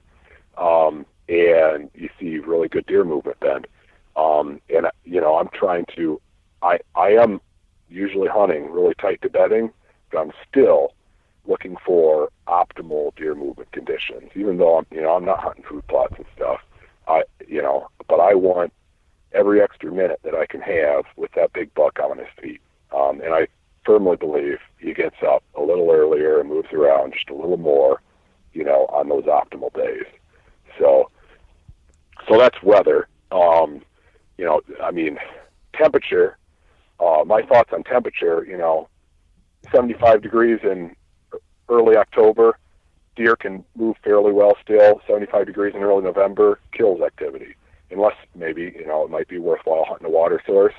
Otherwise, you're probably only seeing anything dawn and dusk. One thing, I put trail cameras on water holes, and I've noticed a lot of use by big bucks right at midday, on warm days even. They get thirsty in the middle of the day, and they come in for a drink. But anyway, so, temperature, wind speed in the hills has a huge impact on deer activity. The stronger the wind, the more likely those deer are going to seek shelter. Now, a lot of guys say I've heard this a lot of times, the wind's blowing 30, 40 mile an hour, deer aren't moving.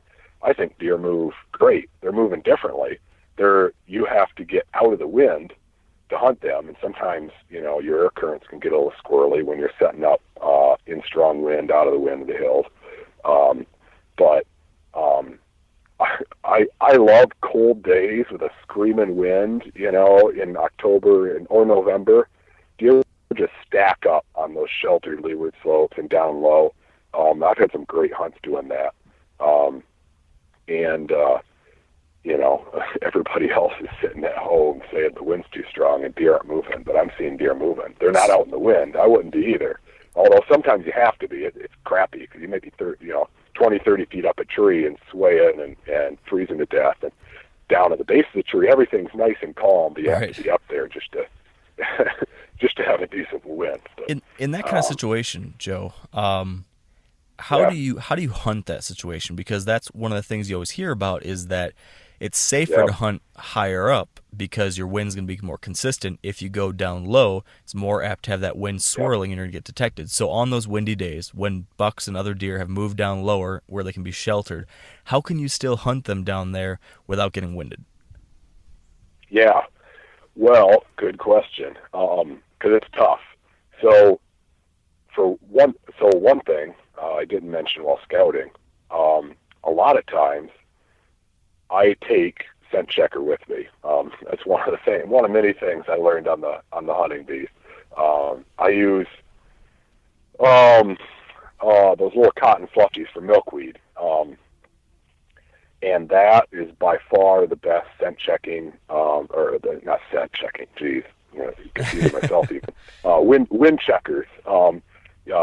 Anyway, you drop those wind checkers, and you can, watch how they float down through the woods for quite a ways, far further than just if you got a little squirt bottle of powder. I can't believe I carried around a squirt bottle of powder trying to check the wind for 20 years before I figured that out.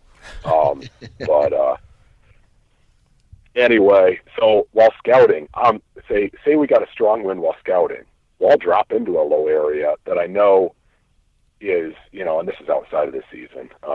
I probably wouldn't be doing it 3 days before a hunt or something. But I'll drop into a low area and I'll even climb a tree and see, okay, you can see funny things in the hills. Wind can be coming over a ridge, a real strong wind, and you can get on that leeward side. Thermals can be rising, but if it's real cold and cloudy out, you won't have a whole lot of thermal activity. You'll actually have a vertical updraft, and it's a fluid mechanics thing, all right? So that strong wind over the top of the ridge is actually lower pressure, and the wind is just moving constantly up that leeward side. And you actually can hunt that leeward side down low if you need to, and that wind will be coming up in your face, going up the ridge, really consistent. It's pretty amazing up until thermals start really falling hard, which might happen in daylight, might not. Depends on weather conditions. But usually I don't go into a low area unless I test it out first. Just to be clear, like hunting down low is tricky, and I really like to, I copper my bets. So I like to know I went in there in March and I dropped, and I should have a wind just consistently, even though it's 40 miles an hour up on the ridge top, it should be 5 to 10 down there, and it's just gently blowing down the valley, I can usually get that. And then sometimes you'll just get crazy squirrely winds. I have a long list of spots that I can't hunt because I don't have a consistent wind. And that's something I feel strongly about. Like, I will not hunt a marginal wind. I want something that's pretty darn consistent, or I won't even try. I've done that many times in the past, and I learned my lesson. You push a marginal wind, about 9 times out of 10, it's not going to work. So I guess that's a little bit on that. Yeah, how close do you cut it though? Because I think with some of the things you're talking about, and maybe you haven't mentioned this specifically, but a lot of people we talk to talk about trying to cut the corners on that. So they don't want to use a marginal wind too often, but at the same time they want to try to take advantage of how a mature buck will use the wind. So you want that buck to think the wind's sort of in his favor. He's using the wind in some way, but somehow you're able to just cut it. Do you think about it that way when you're setting up? Yeah. All right. So, let's see. So I see bucks using the wind to their advantage a lot of times around destinations. So when they're coming back into bed, they try to hook into the wind to get the wind in their nose.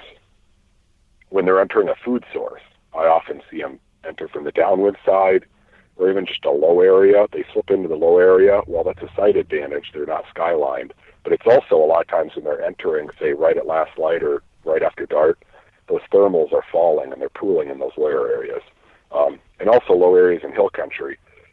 In the pre-rut, bucks like to move through those lower areas, and they can scent check the surrounding ridges. So outside of those destinations, I honestly don't. I think bucks moving a crosswind, moving a tailwind, if they don't think there's danger right next to them, I've killed a lot of bucks with the wind blowing on their back. I've killed a lot of bucks on a crosswind. It's only around those specific destinations. And, a lot of times I am hunting close to a bed, but say, I find J hooks to be relatively small, say less than 100 yards. He comes in and he's going to be coming by like 50 yards downwind of the bed and then hook in. That's just an example. Every situation is a little different. But I might set up 150 yards from the bed and kill him in a crosswind, So every situation is different, and you guys probably know that. But I will, if I need to, I'll the closer I have to cut it, the more careful I am. I'm usually not hunting down in the valley with a buck coming in from 30 degrees downwind, almost straight in from downwind, because just naturally down low, you're going to get a little squirrely wind. But if I can get him coming in across, I'm pretty confident I can kill him unless hunting gods are against me. Yeah, unfortunately, they seem to be against me more often than not. But so, with all that said, when do you choose to be aggressive? Yeah. So, it's a loaded question. I mean, it takes experience, And just to be clear, like I've screwed up so many times, and every single screw up, I mentioned in that written interview on Wired to Hunt, like every single screw up's valuable because you can learn something from it. So when should I be aggressive? Well, I've learned to favor being aggressive, and not every time, but if I'm going to make a move, I'm going all out. I'm not sitting in an observation sit, although there are times when, observation sits make sense. But if I think a buck is going to be using a bedding area, I'm sitting right next to his bedding area. If I'm hunting it in the evening, I'm hunting, just out of sight and sound and scent of him, just over the hill, basically, usually. Or if I'm hunting in the morning, I'm hunting in there, I'm getting in there before he gets home. If he's coming, I'm going to kill him. He's going to bust me. It's game over. I'm going to move on to another one. So, but, I'll do that once. Boom. That's it.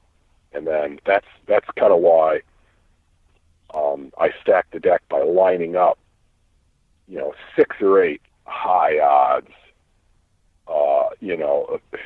high odds setups, and I hit them all. And the best of the best. I'm not trying to hit one twice. I'm not worried about hunting one twice. Occasionally I'll hunt one twice, like this in 2016. Is kind of a perfect example, I guess, to answer your question, Dan. I had a camera sitting there in August and September just off the edge of alfalfa field on public land.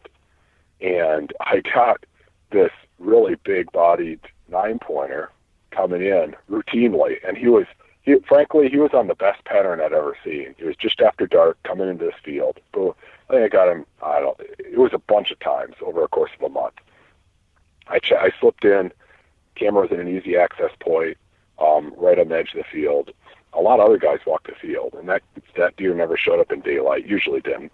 I think once or twice he did actually show up in daylight. Most of the time it was after dark.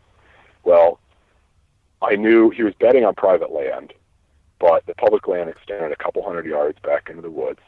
And then where I suspected his bedding was there were several big knobs. I could tell from Google Earth they'd been recently logged, so it was fairly thick, on a ridge a couple hundred yards beyond that.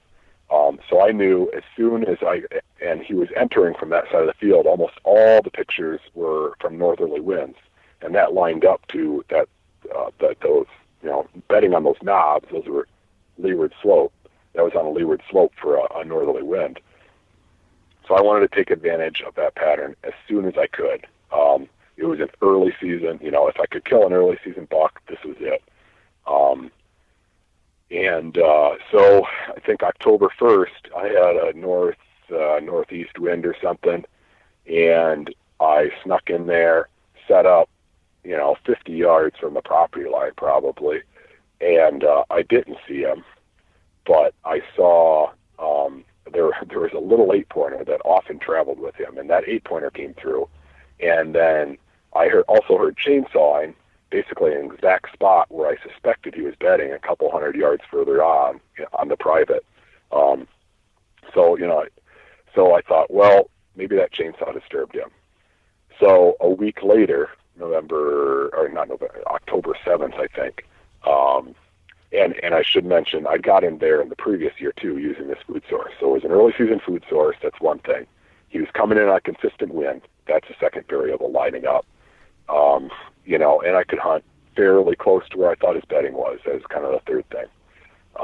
So that's what those three things lined up, and that's what I'm not looking for just one thing. It's a series of things lining up. Boom, take advantage of it. So October 7th, I moved in. I actually hunted a different spot, and I was hunting from a tree. It wasn't on the ground. I moved maybe 30 yards because I suspected that big buck had come in the course of that week, had smelled where I was, and he was not going to come within bow shot of that tree. So I moved 30 yards, and here I was 25, 30 yards from the fence now, and that big buck came in, and I killed him. And he was about 25 yards of me. I shot him right after he jumped the fence onto the public land. And he was 25 yards downwind of me, and he would have been 50 yards downwind of the tree I originally hunted. I am certain he was down there for a reason. He was coming through right there to smell if a hunter had been in my first tree. That's where I'd been a week ago, So that's the case. I hunted that twice. And to be honest, it was a gut feeling. I could have easily not seen him that second hunt, but I did. I mean, it was just, and that comes with experience. And experience only comes from screwing up thousands of times, but you got to learn from your mistakes. So, yeah, I guess hopefully that answered your question. So we've talked about this idea of when to be aggressive. We talked earlier about how you're finding where these deer are. We've talked about the right conditions to strike. But one thing we haven't really heard about is how you're specifically setting up on them, because you've mentioned a number of times that almost all these hunts are first time sits in a spot. So that means you've either set up stands in the summer or spring, or you're going in there, and you mentioned you're mobile a lot, so you're going in there and actually hanging and hunting that day of. Can you tell us specifically, how you're hanging and hunting these spots without spooking deer, and whether that be specific gear you're using or things you're thinking about while you're setting up, how you're setting up, anything like that? So while scouting, I want to pick. I realize I must have done a lousy job of explaining what I did scouting, because all these questions you're answering me, I was like, well, I'm scouting. Anyway, we could just be bad hosts. We might be bad hosts. That's all right. You got a lot more. I'm pretty sure you've got more practice doing your thing than I do doing this. So it's probably me. I'm picking trees and marking trees. I just got a GPS actually, but before that I was still picking trees and marking them that I want to hunt out of in the spring. And also I do a lot of hunting from the ground. I do a lot more hunting from the ground than a lot of people, I think. And that's kind of even a separate tangent, but I'm picking spots to set up on the ground. Now, just real quick, ground hunting, it's really tricky. You got to have the element of surprise on your favor.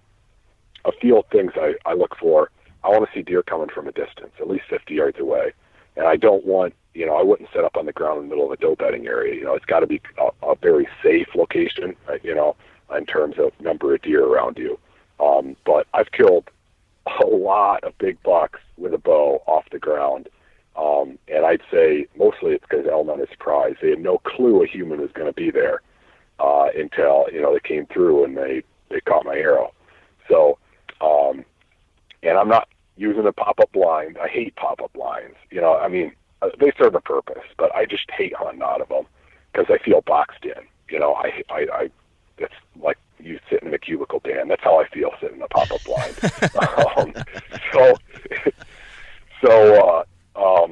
I'm building just a rough blind. It doesn't even look like a blind. I'm leaning up 3 or 4 logs against a tree, just enough to break up my outline. It really does not take much, and not be skylined, things like that. And element of surprise, can't get over that. You know, hunt it once, works, doesn't work, move on. And then from hunting from a tree, last few years, I've used, you know, I used to hang stands before the season. Now I haven't hung a stand on public land in, I don't know, several seasons at the very least. I hunt on a tree saddle. Mobile is the way to go. You know, it's hard to convince somebody who's used to hunting out of a ladder stand or out of a fixed stand of some kind, you know, all season long, to try mobile. It's like, oh, it's so much work. Are you insane? You know, I'm sure both of you guys have gotten that too. I know you guys, you know, hunt, you know, you run and gun. But like, it's incredible how much more success, how much more quote unquote luck I've had hunting mobile than when I hunted fixed position stands. So, you know, I'll use climbing sticks, get up there. I actually built a little kind of a footrest on the top stick, so that's where my feet go, sitting in my tree saddle. You know, I'm probably hunting out of a tree 60, 70% of the time, but even though I'm hunting out of a tree a majority of the time, I'm killing most of my big bucks on the ground. And that's just something I kind of just realized in the last year or two. I was like, wow, you know, something's going on there. And frankly, I'm still kind of steadying that. And I think it's because I'm hunting places that you really can't realistically hunt from a tree. Maybe there's a tree there, but the wind I killed it in, he'd have busted me in the tree. Or maybe there is no huntable tree there, you know, like that buck I talked about back in 2015. You know, the trees were, you know, 2 to 3 inches and 4 inches in diameter, probably not even 4 inches in diameter. You know, I would have had to hunt 50 yards away to have a huntable tree on the edge of that cutover. And even then, you know, trimming is illegal on almost all Iowa public lands. Maybe there's some that it is, but as far as I know, you're not supposed to cut any branches. I would have had to, you know, break the law and cut this humongous shooting lane, which I wasn't going to do, into this clear cut, old cutover, just to be able to shoot through that canopy. And you know, a deer would have detected that anyway. So, yeah, that's hunting where I need, you know, let the deer tell you where you need to hunt, and then you just have to commit to hunting there one way or another. And I've gotten busted on the ground, you know, a number of times. But I've also, you know, I've also busted a few bucks doing it too. So yeah, well, that makes sense. And I think that what you're saying there is consistent with a lot of the best hunters of mature bucks that we talk to. So many people prioritize that first sit. So many people prioritize getting into those places and taking advantage of that element of surprise, whether it be in a tree or on the ground. But I think by being mobile in that way, by not hanging stands beforehand and by forcing yourself to be mobile, while it has that inherent challenge and it's more work that you have to do in the moment, it kind of makes things easier for you in the fact that you don't get lazy. Like me, I've got a bunch of stands pre-hung in a bunch of places. I'm always tempted to get lazy because, yeah, I could be mobile, but I've already got this great spot here that's all set up. Do I really want to go through all that work? You're constantly battling that temptation while in a situation like where you're talking about, where you just simply have to set up a new stand or sneak into a new spot on the ground. It's much more likely that you're going to be able to take advantage of that first time opportunity just because you've kind of set yourself up for it. So I like the way you're approaching that. And I've got one issue. The bad news here is that I would like to keep talking to you about this stuff for a long, long time because we're talking about some really interesting things here. But we have a hard stop coming up here in a relatively short amount of time. And I want to make sure I get to at least one final set of questions that I have. And Dan might have something final too. But here's my question for you, my final set of questions. It's a two-parter.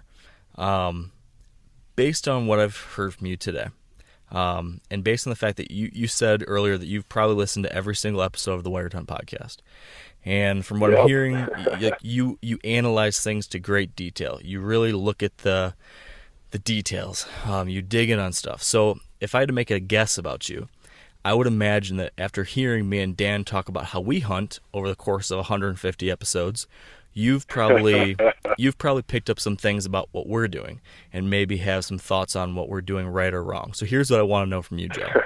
And if you don't want to answer this, you don't have to. But no, he has to. He has to. Here's what I'd like to know. Yeah, set me up. Yep. So based on what you've heard me and Dan say about how we hunt, I would like to know what you would recommend I change, if anything, in how I'm hunting, or if there's a specific thing you've heard that you think that maybe I screwed up or anything like that. And then number two, what would you say for Dan in that situation? Oh boy. Let's see. Well, okay. So, all right. So the first thing, and I don't really have a reason for this. First thing that pops in my head regards Dan, so I'm going to start there. So get rid of my kids. So I've got, yeah. So there's one thing, and you're probably going to say hell no to this. So run your trail cameras like you normally do all summer long, right? And come September, put a padlock on every one of your trail cameras so you can't open them. Put those keys in an envelope and mail that envelope to me, and I'll mail it back to you. And I'll mail it back to you end of November. Okay, so you can get back into your cameras, but you've got so much going for you, Dan. You're hunting mobile because you know how hard it is to hunt. Convince somebody to hunt mobile. They're like, hell no, like you've never done that before. You're running and gunning. You've got slob bucks running down there around, behind every tree in southern Iowa, right? Yeah, but don't pay attention. I swear I've heard you say, man, I was a day late or a hunt late or whatever, 10 times on this podcast. And it's because I swear, I don't know. I think you're hunting with your cameras too much. Use them to hunt, but not there's a buck there 3 days ago. Let's hunt there. Just ignore that. For the time being, put it in the bank and, pull it out next year. So you're telling me that I should rely on last year's data more than this year's data. Yep. And I know, I listen to your podcast too. I know you're using that software package that helps you analyze trail cameras, and that's a great tool. By all, if you're comfortable using it, use it. And you've said you've been noticing a lot of things. That's exactly what I'm talking about. So look at when peak rut movement is, when a big buck is on his feet in daylight, and what conditions. It's not necessarily, maybe it was November 5th last year. It's not necessarily going to be November 5th this year, but within a few days of that, with similar weather, he's probably going to be there. If he got lucky there last year, guys don't forget something like that, So,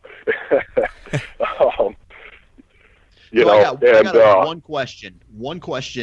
To elaborate on what you just told me. Let's say I go in and I hunt a tree stand, right? That's maybe just up from a pinch point. And I got a trail camera down in that pinch point. If I go in there to hunt, should I go down an extra 40 yards to check that camera, or should I still just forget about it?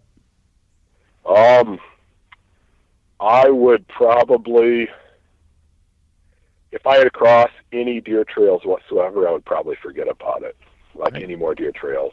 Or I would check it if I really didn't. I was like, you know what, I'm probably not going to come back here and hunt. Then go ahead and check it. If you're realistic, and who knows, maybe you've got bucks running all over on camera, and that'll give you, but even then, I'm like, okay, you left more scent there.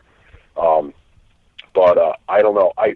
I have learned a lot more. For instance, I'll hang a camera, and sometimes I'll have a big buck, immediately, but usually it takes 3 to 5 days after I hang a camera to see what seems like natural movement. And I only know that because I left in a month. You know, in that first 3 to 5 days, movement's really intermittent, and I swear it's because I left ground scent there. And, you know, some deer are reacting to it, some deer are noticing it, and then they'll stay away for a while, but then eventually they'll come back. And if I leave that sucker there for a month, that lasts 3 weeks, you know, and yes, and I even see that. I'll leave a camera there, and I'll get another hunter walk through, and boom, no activity for 2 days. And then activity starts seeing, you know, okay, deer are moving this way in the morning and that way in the evening. You know, I start to see more normal activity. So I know there's situations where people can check cameras, really low impact, but I think it's a distinct minority. And especially if you know, it's really powerful if you can put a camera where you want to hunt next year, because it's, you know, it's potentially a relatively high impact location, you know, maybe near bedding or whatever. Let it soak. You're not there. It's watching, you know, for a full month, 2 months. You can leave it there all year if you want. And it tells you a huge amount of information. So, right. Yeah, there's great that. Advice. Yeah. So, Mark, I know you're chasing that big old buck in Michigan. Yes. I mean, well, obviously you're dialed, and your situation's a little different because I followed that story. I know you had him basically dead to rights in a muzzleloader and chose not to take him, which is, I think, is pretty admirable. But thank you. You know, you want to kill him with a bow. Try to kill him the very first hunt, and by that I mean, and I don't know your property. Maybe you can say observation, but I know in the past you've talked about kind of moving in. You know, maybe you can sit, if you can sit a zero impact observation sit, by all means do it. But if your observation is any impact whatsoever, go for the kill. So I expect to hear about you sticking that buck about October 2nd this fall. So, man, I hope so. That's the hope and plan right now. Yeah. So awesome. Yeah, I guess I challenge you not to be incremental. You know, sit back and then pounce. Yeah, you know, and of course, you know, and if you get burned, you can, you know, box up a bunch of dog crap and send it to me, I guess. I might just do that. No, that's because it happens. You know, that's the challenge with hunting one buck. You know, I've been there. I've killed a couple bucks where it's like this buck and this is the only buck. I've burned myself out hunting one buck too. You know, and I try to avoid it for that reason. And I mean, I love the chase. You know, we're all suckers. You know, we see that shot. You know, and for Michigan, what you're hunting, you know, that's equivalent of me hunting a 180. You know, I'm well aware of that. You know, so we're suckers for, you know, that one awesome, magnificent deer. But, you know, I fight against it, man, because I've been burnt. And at the end of the season, you know, you know, in 2013, I think I chased one buck for a while, and you know, I didn't end up filling my bow tag. And at the end of the year, I looked at, I was like, well, that was a waste of time, you know, and that's a terrible mindset to end the season with, and I probably shouldn't, but you know, that's why I try not to. But good luck. Thank you. Yeah, it's definitely one of those things that it can be the ultimate high and the ultimate low. That's for sure. If there's anything I've learned about chasing one buck, it's a roller coaster, no doubt about that. So that was great. I appreciate you taking a stab at the hosts there. And Dan, I guess I'll leave you. Do you have any final question before we let Joe go? I do not. All right. Except, will you come on again? Oh yeah, absolutely. Yeah. So I don't know if I should do this, but Mark, and this is coming from Mark, Dan.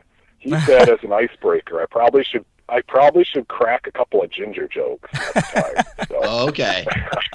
Are you a ginger as well? No, I'm not. But I married a okay. ginger, and I have a daughter who's a ginger, so I'm surrounded by them. So you know, you don't need to jump across the phone line and kill me. My wife will kill me. So. See, my beard game's ginger, right? So the hair though, I'd fit right in if I decided to shave, but I'm getting old and fat, so the beard covers that up. So, are you going to give us one of those redhead jokes then? Oh man, well, it's got to be a PG-13 one. Let's see. Oh, so how does every redhead joke begin? By the joke teller looking over their shoulder to make sure there's no gingers around. True. What do you? Let's see. What type of ginger doesn't let gingers? Or sorry, what type of train doesn't let gingers ride? What kind? A soul train. I know, that was me. Sorry, Dan. Don't kill me. That's all right. I'm used to it. I only have 9 fingers. Yeah, that's all right. But I was trying to think of a couple of Michigan jokes too, actually, just to spread the love. Ooh. The only one I could think of is there was 2 Michigan hunters, and they went into the woods to hunt deer, and they came across a set of tracks, and one was a big set of tracks, and one was like, "That's a big buck. We got to hunt that buck down." The other one was like, "There's no way that's a buck. That's got to be a cow." Well, they were both certain they were right, and they sat there arguing, and the train hit them. Yeah, that's sorry. That was mean, Mark. Yep, I know. And of course, that was a blonde joke originally, but I just had to stick Michigan hunters in there too, to be fair. So it worked well. Yeah. Well, Joe, I've heard my share of Iowa inbred knuckle jagging jokes, so I can take it too, just so everybody knows. So. Man, well, this was fun, and I think I can speak for Dan and myself here that you shared a lot of really interesting, helpful things for all of us. So, like Dan said, we should try to get you on again in the future, and maybe we can talk about our progress of our 2017 season or something like that, because this has been great. So, Joe, thank you so much. Yeah, no problem. Thanks for having me. I mean, it's pretty awesome talking to you guys. So, good luck if we don't talk again before the season, and I hope you guys. I hope to see some awesome field kill photos from both of you this fall. Absolutely, and we hope to see the same from you. And with that, we're going to wrap a bow on episode number 150. And how about that one? Awesome stuff. I am just so ready for hunting season. I cannot wait to chase some whitetails, and this has just got me more pumped than ever. But that said, before we go, big thanks to our partners at Sitka Gear, Yeti Coolers, Matthews, Archery, Maven Optics, Whitetail Institute of North America, Trophy Ridge, and Huntera Maps. And finally, thank you all for listening. I hope you enjoyed this one as much as I did, and I hope you'll stay wired to hunt.